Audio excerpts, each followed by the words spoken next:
Welcome to a new episode of the brand called You.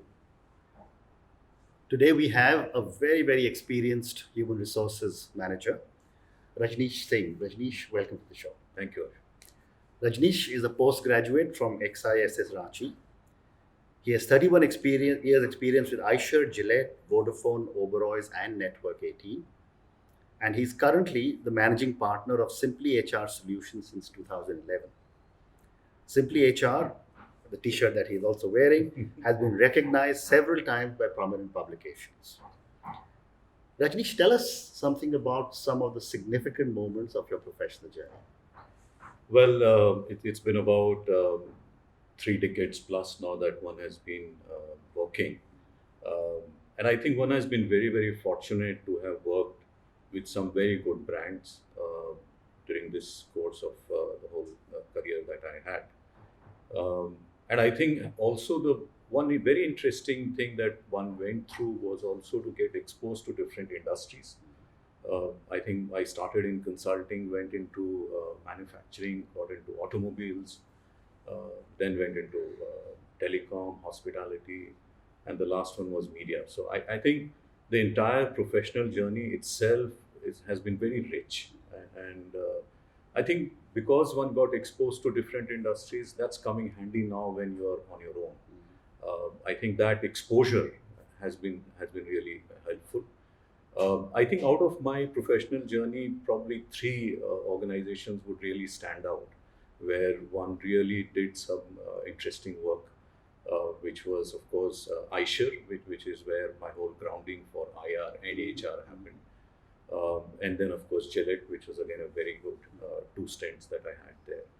And the last one was Network 18, which was in media. So that was again a wonderful experience. So, in the old days, that old, but when I started my career with ITC in 79, there was nothing called HR.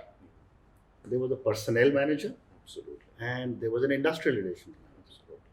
And both of them used to report into either the finance director of the company or the.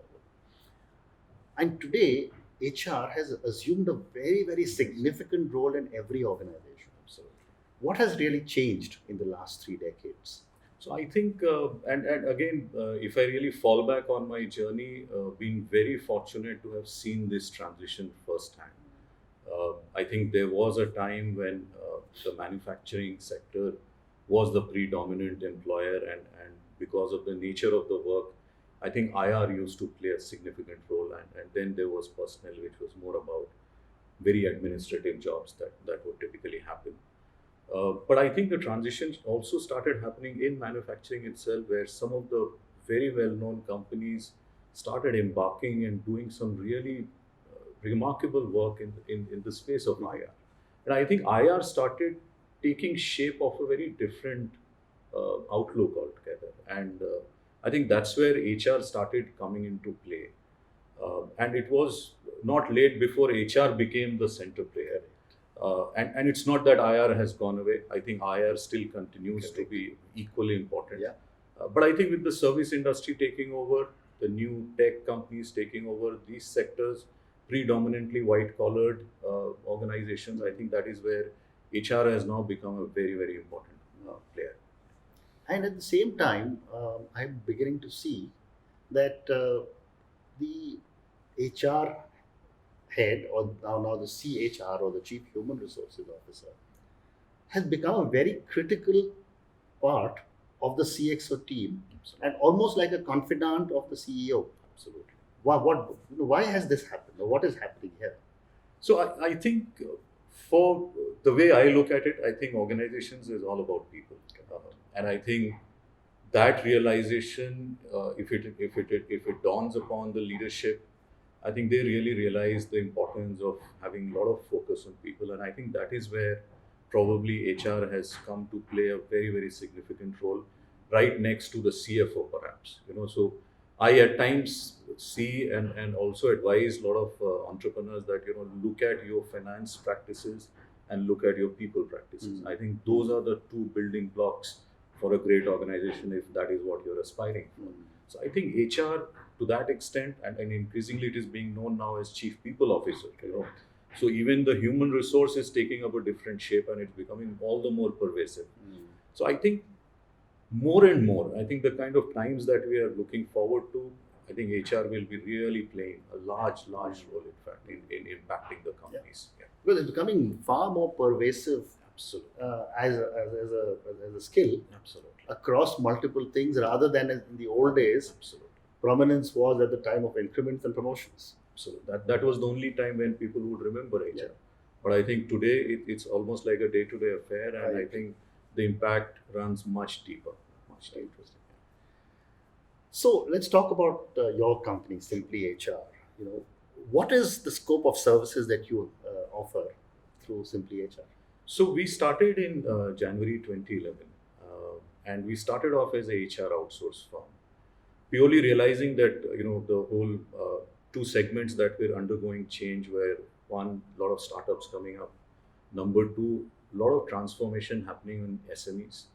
So we typically targeted these two segments, and then we thought that let's offer them the HR outsource model, share purely based on the numbers that they have as a head count.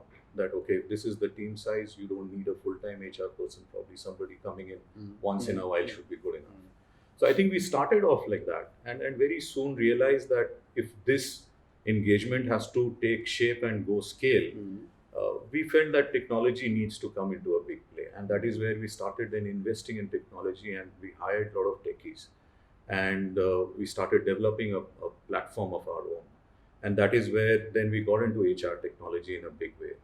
And then we followed it up with hiring offerings. We also now are into the training space as well. So broadly, these are the four things that we are doing a lot. The outsource piece of it, which is part-time, full-time, whatever the organization wants to do. And then you got the technology, you got the hiring, and you got the training piece. So those are the four broad areas. Yeah. And you got a group of partners who. And we are 4 partners. So all of us incidentally used to work together at Network 18. Okay. So these 3 gentlemen used to report into me. And like any entrepreneur story, I think one evening we're sitting in a bar and discussing what do we do next. And we have been managing so many companies in a group. So why not just replicate this outside? And I think that is where probably the timing of the whole thing has been was really fortunate. Market was really opening up, and a lot of startup getting built up. A lot of, like I said, changes happening in the family businesses. I think the younger generation taking over, and that is where a lot of conversations around HR was happening. Very interesting. And what made you select the elephant as your? Yeah, so we get asked a lot, and of course here it is in a white, but it's a black elephant, and this is again a young colleague of ours called Talia who I had asked to design a logo, and she came up with this very interesting one, and then we correlated this with what a HR professional should be typically. That you got to have large ears, you got to have small mouth, that you got to listen more, you got to speak less, you got to have a long nose so that you sense what is happening in the company. You have a large body, fully understand you got a large role to play in the company. And you got big steps, but you take it in very small strides. That means do solid stuff, but do it in small steps. So broadly, if you look at it, the whole animal as such, we fell in love the moment that sketch came to us. And I think we have been able to, and of course, Lord Ganesha is the other, connect that is there. And of course, there's one other perspective. Yeah. Of the blind man who was feeling an elephant, and he says, the more I feel, the bigger it gets. Bigger it gets, absolutely. So the more pervasive you are in the organization. And I think the tagline that we chose also, small is big. I think that is where we wanted to play small, but then eventually want to definitely go big. So Rajneesh, is HR outsourcing the way for companies to go? I think, so when it plays both ways. I think when times are good, one should still explore it, maybe partly. But when chips are down, I think the kind of environment right now we are in, I think this is a time to really look at your cost, because everywhere the focus is on cost. And I think this model can come really handy and helpful in the sense that it provides you the flexibility, it provides you the whole room for doing something more or putting that money into somewhere else. I mean, I was just meeting a potential client, and she was mentioning that I have this HR head at X cost, but I don't feel there's much to do, and I'm looking out for somebody to come in once in a while. And so I think the real time is going to come now for outsource. I mean, we have seen part of it, but in the environment, like we are talking about the gig economy, I think the more freelancing is going to happen, that's a typical outsource model that's going to shape up. Correct. And you worked with so many people.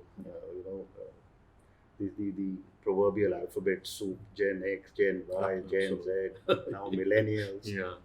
Um, how have aspirations changed over the years to our millennials? I mean, they are, as the Prime Minister calls it, the demographic dividend of this country. Correct. And they are the future. They're the future. So, what are your No, experiences? so I think the other thing which has been interesting is since the media organization, the last corporate stint that I had, worked a lot with young people. And I think once I moved out and once we were doing work with a lot of young entrepreneurs, you saw a different set of people again. I think a lot of aspiration out there within the millennials. They're hugely ambitious people. Um, yes, they're in a bit of a rush, but I feel they're a much smarter lot.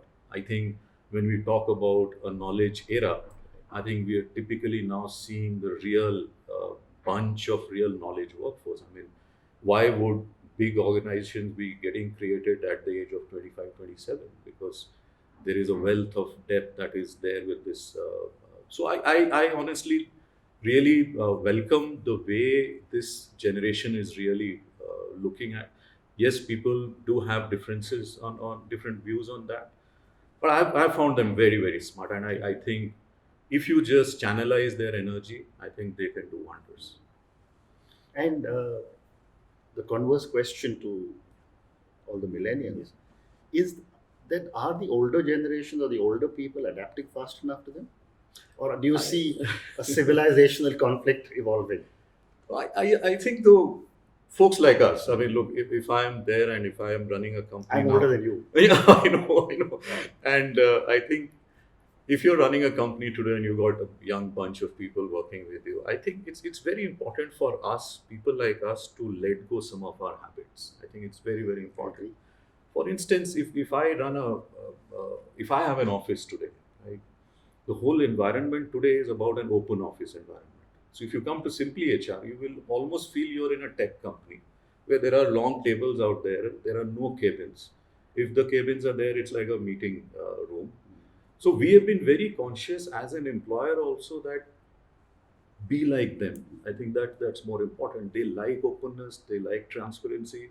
I think they love to work together. I think those are the habits that we need to kind of adapt. I think that's very important. It's the speed that they're looking at. I mean, if I'm going to take too much of time in responding to one of their query, that's not going to work. I think they expect speed. So I think for us as older generation, am I as tech savvy as much as they are? And so that becomes very important, that how I have really equipped myself to handle this bunch of people. Interesting. And you I'm sure work with a lot of small companies, a lot of startups, because that's an area where you can give a lot of expertise. What are some of the mistakes that startup entrepreneurs make with regard to people? I think our own experience over these 9 years, for a longish time, they continue to manage HR on their own. And that is where a large mistake happens. They would continue to kind of do the hiring themselves, do the paperwork themselves, do the salaries themselves. I think those are things they need to very quickly get off as much as possible. And there are enough and plenty people outside now whom you could seek help of and get that expertise in, and just focus on the business. I think they need to also understand and appreciate the importance of people. The whole human resources itself is such a critical piece. Like I said earlier, that organizations are made of people. Not many really figure that out soon, and the sooner they do that, I think the better it would be. Otherwise, the whole burnout, the churn, the partnerships breaking out. I think this whole the whole game of people management itself consumes them so much that they get lost from their original path of really creating a business. So it just doesn't make sense why you should be spending or doing so much of people practices yourself. True. And for a lot of the young entrepreneurs, what systems should they put in place to seek accountability of people who work in their teams? I think so. That is the other very important thing which we keep telling or advising the young entrepreneurs is that have complete clarity when you are hiring somebody. I think it's very, very important. Am I really sure for what am I hiring this person for? And I think one of the practice that I really figured out in some of my stints earlier in life was that how induction itself becomes very critical. Correct. How are we onboarding people in a company, especially if it's a startup? Yeah. I think there's a lot of romance around startups, but I think people need to realize it's a lot of hard work. Absolutely. And so I think somewhere the owners, founders need to really clearly put on a paper what am I expecting from this person. I think if those things are laid out very clearly on day one itself, and then do a very rigorous review of that, I think that keeps the person on track. Very interesting. So, Rajneesh, you've spoken about technology a few times, including that, the older people must understand millennial technology, if I can use that term. Yeah. What is the role of technology in HR? I think a lot, and I think a lot will happen as we move forward. A lot of chunk of the whole transactional piece of HR has been already taken away, and that is what our product also talks about, where we say, look, all these pieces of right from joining to exit, the whole life cycle of an employee can be just taken away by technology or a platform, which means that it frees up people to do much more. But will the technology stop at just the transactional stuff? It's going to go beyond. I think a lot of engagement practices are being driven by apps now, for instance. A lot of hiring practices are being driven by some very interesting tech platforms now. So I think we will see more of that. Added to that will be the whole data piece that will come into play in a big way. And I think the whole combination of technology and data itself will really propel HR into a very, very different domain altogether, which we have never seen before. I think a lot of interesting insights will happen. I think a lot of more solid recommendations will come to the leadership, courtesy these two. So I think it's again a situation where do I resist these happenings or do I just embrace it? And it's about time for the leadership to again embrace and then take things forward from there. And a related question, I was in China last year and I was looking at the incredible amount of robotics that's come. Absolutely. Big time. Huge amount of Big robotics. time. And it's beginning to come to India. Absolutely. And Absolutely. a lot of these robotics, while they may not reduce the workforce, will certainly warrant a retraining of the workforce. Absolutely. I think it's like, and I keep quoting this example of the banking industry in India. I mean, there was once upon a time when the computers were coming, there was an absolute fear being created that, the jobs are going to be taken away, computers are going to, but I think end of the day, 20 years down the line, I think technology has only enabled, it has simplified everything. Correct. Look at the ATMs of the world. I mean, you don't have to now stand in a cashier queue, rather than you just go to a machine and just take out cash. I think that's a huge benefit. So one more question on SimplyHR before we move to some personal questions. Sure. Tell us about your initiative, Simply Evolve. Simply Evolve is something that we kind of worked on, given the kind of inquiries that were coming from the market for a year or two now. And a lot of interesting inquiries around training managers for leadership roles. So these were mid-level people and probably first-time managers. And we started designing a couple of 2-day program kind of a thing. And I think that is where one day when I was sitting with my website guy, I said, look, we need to create a separate vertical for this. And then we need to lay a lot of focus on this because clearly there's a struggle in the market and people are not really finding how do we equip such managers to move to the next level. And I think that is where the word evolve came. And we felt there has to, if a manager has to become a leader, there has to be a natural evolution that needs to happen. And that's where, of course, our pet Simply still continues, and that's where we married Simply Evolve. Okay. And we wanted to make it very, very simple. I think the whole format of Simply Evolve is very interactive, very engaging, very gamified. I think those are the things that we are looking at to make training itself a very, very interesting experience. And in these 2 years, I think we have had some very good stories going with the clients whom we have worked with, and carried out some interesting workshops for people. So that we see, for me personally, I think that is something that I'm spending a lot of time in, because I feel it's a good time to give back. And so when you're huddling there in a workshop with about 20 managers, I think there's a lot of wisdom, a lot of knowledge, a lot of insights that you can share with them, shape them up. I think that is really been very satisfying. So here's a couple of questions for you on startups. Um, we all know that 9 out of 10 startups don't make it. Absolutely. And in India particularly, um, failure is not seen to be acceptable, because we've always been Absolutely. taught, and we've taught our children, you've got to come first, you have to win, etc., etc. How important is it to start teaching failure Absolutely. to startups? We wouldn't have had a VG Siddharth otherwise. Absolutely. Exactly the example that you took, and I was just a couple of days last week only. I was sitting with a person, again a startup, 10-year-old company, and he said, and he's come educated from abroad, came into India. He said, first time in 10 years, I'm experiencing slowdown, and I'm questioning myself, where am I going wrong, and how do I handle this whole thing? So I think you're absolutely spot on when you say managing failure, teaching failure. I think that is where a lot of mentoring is coming in play. A lot of these young entrepreneurs, yes, they're unable to manage failure. That is where they seek so-called help or solace, or some quiet time to really figure out, where am I going wrong. And like you correctly said, we have been conditioned, it's only about success that counts. I think it's very, very important that you also talk about, look, failure will happen, and it doesn't mean the sky has fallen or the world has ended. Or look at the learnings from the failure. Look at the learning and don't commit them again. Correct. So I think the startup community again needs to really understand that not everything will work all the time, and there will be things that will be going wrong. But do you have a plan B? Do you have a plan C?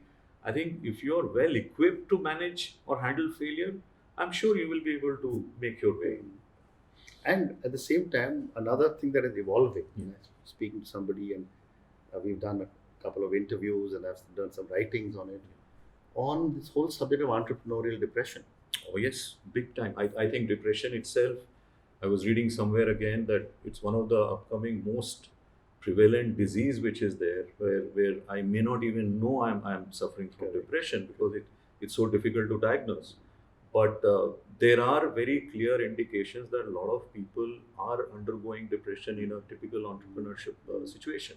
That And they not feel- recognizing. And not recognizing. And I think the whole comparison thing is so hard. And like you correctly mentioned, out of 10 cases, only 9 are failing, and one are just succeeding. So imagine the impact of the whole thing. And like I said, I mean, entrepreneurship, for some people, they feel it's a cakewalk. I mean, it's not. I mean, it's a long battle. It's a marathon. You've got to be there for the long run. It's not a sprint. Right? Yeah, I agree. So a few questions for you personally. What would be the 3 words or 3 adjectives that describe your strengths? So I think one has been fortunate to have, like I mentioned, worked with good organizations, having done good HR. I think done HR in very, very different manner, been very, very connected with people. So very first thing that really strikes me, and which I feel people also probably find that in me, is being available to everyone and anyone. I think that I've never been seen as a person who is just focused on a level of people and really not bothered. So if I'm there, my door is all open. Anybody can just walk in. That's been the practice from day one. I think the number 2 has been, again, having worked in HR. I think one typically came out of any kind of biases that could be there. And so the second word typically that would describe me is being inclusive. I think for me, for an HR guy, you need to be above everything. It could be caste, religion, whatever region, language, and all. It just doesn't matter. Absolutely. So I think for HR guy to be seen as a fair person, who's equal to everybody, is very important, and that is what has strived for. I think the third thing would be, I think, looking at the big picture. I think that is something that one has always strived for. That even if one has led a HR company in a company, what is the next that we are doing? What is the next that we are doing? I think in SimplyHR also, over the last 9 years, every second, third year, there has been a new vertical that we've been launching and completely going with the market. So we never wanted that we just stay put with some one vertical and just continue to work for 10 years like that. So I think this whole wanting to look where is the market and what is going to work, what is the thing you need to pull back, keeping the big picture in mind has been something again which has come really helpful for me. Interesting. So a question that I ask all my guests, because a lot of listeners just assume that people of your stature would never have had a failure. So my question to you is, what is your biggest learning from your biggest failure? So I'm from a place called Ranchi, and of course it's gone more famous lately for Dhoni. But there was a time when I was deeply into cricket. I used to be a very fast bowler. Okay. And used to be literally a terror during my school times. And that is when my family also decided, let's invest in sports for this fellow. Out I went to Chandigarh from Ranchi in those years. And for some reason, I just went off track and got involved in some other things rather than staying focused on cricket. Okay. I count my not becoming a cricketer, and especially a fast bowler, as one of my biggest failures. Okay. The learning there was very clear. I mean, if you have really gunning for something, you got to stay focused. I think that really then put me into a situation that, okay, now that this is gone out of my hand, what is the next thing that you do? And I think that is where HR started happening, and it was a simple passion that started growing, and I think that has stayed on for these 30 odd years.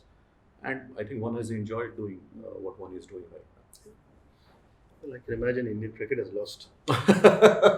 You would have won far more test matches abroad. All my schoolmates, they remember if Rajneesh name is taken, they say, oh, that fast bowler used to hit us. And so, yeah, that's the way one is remembered. Yeah. So my last question to you, you've been a successful manager, and then you've been a successful startup entrepreneur. A lot of young people who watch our show listen to, advice that our people give. What would your advice be to, a young individual who's either going into the professional world or is becoming a startup entrepreneur? So I think for the professional world, very clearly, one needs to take a quick call once you're in the corporate sector. Are you in it for the long run, whatever you have decided to do? A lot of people study something, but when they get into a work situation, they start questioning themselves. Am I really cut out to be an engineer? Am I really cut out to be a chemical engineer? Or am I really cut out to be a CA? And there have been interesting burnout situations which have happened because people really saw a misfit happening with what they've been taught and what they're practicing out there. So I think a quick call needs to be taken. Am I doing the right thing? And is this for the long run? I think that's a call a young person needs to take very clearly as early as possible rather than wasting your years. Okay. I think the people starting their own business, I think for them also very, very important, find the right people to work with. I think I've always advised this, that don't start up as a solo. I think it's always better to have a couple of partners because it's a very, very tough journey out there. You need a bunch of people to be working together, and typically people whom you have known for some time. I think that should be the starting point. The second, I think, very important is what need are you really addressing? So the whole power of the idea itself has to be such solid that yes, it can stand the test of times. And I think the third very important is the timing on whether you want to raise funds, what is the time when you should be looking out. I think that those three, if we get, the right people, I think the idea and the money, if you can get that right, I think there could be a good story going. Fantastic. That's great advice. Rajneesh, thank you very much. Pleasure. I think it's been a delight and pleasure Absolutely. to have you on our show. Absolute pleasure. And I wish SimplyHR lots and lots of success. Thank you so much. Thank you. so much.